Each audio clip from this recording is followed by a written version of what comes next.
मोदी सरकार के पहले बजट में आप लोगों को बड़ा तोहफा मिला है। चलिए पहले तोहफे के बारे में जान लेते हैं। न्यू टैक्स रिजीम के तहत अब 3 लाख तक कोई टैक्स देने की जरूरत नहीं है। लेकिन आपका इनकम 3 लाख से 7 लाख तक है तो अब आपको 5% टैक्स देना होगा। वहीं जिसका इनकम 7 लाख से 10 लाख तक है तो उसको 10% टैक्स देना होगा और जिनका इनकम 10 लाख से 12 लाख तक है उनको 15% टैक्स देना होगा। यही नहीं, अभी और सुनिए, जिसका इनकम 12 लाख से 15 लाख तक है उनको 20% टैक्स देना होगा। Last but not the list, जिसका इनकम 15 लाख से ऊपर है उसको 30% टैक्स देना होगा। इसका मतलब गेहूं के साथ साथ अब घुन भी पिसाएगा। तो यह था मोदी सरकार का आप लोगों के लिए बड़ा तोहफा।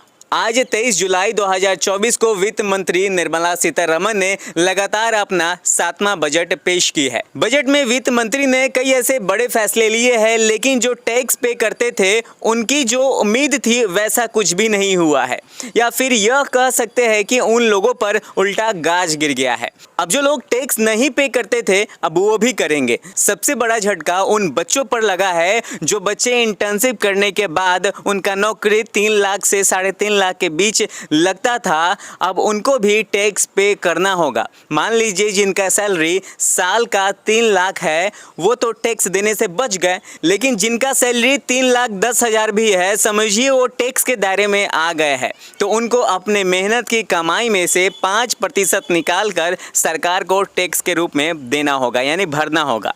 इसका मतलब आप यह समझ लीजिए कि आपका सैलरी 3 लाख से ऊपर है तो आपको 1 महीना सरकार के लिए एक्स्ट्रा काम करना होगा। मतलब आप 12 महीने में से 1 महीना आप सरकार के लिए काम करेंगे, बाकी के 11 महीने आप अपने परिवार के लिए काम करेंगे, तब जाकर 5% सरकार को दे पाएंगे। इस वीडियो को ज़्यादा से ज़्यादा शेयर कीजिए और चैनल को सब्सक्राइब कर लीजिए और देखते रहिए नवाचार भारत। जय हिंद, जय भारत।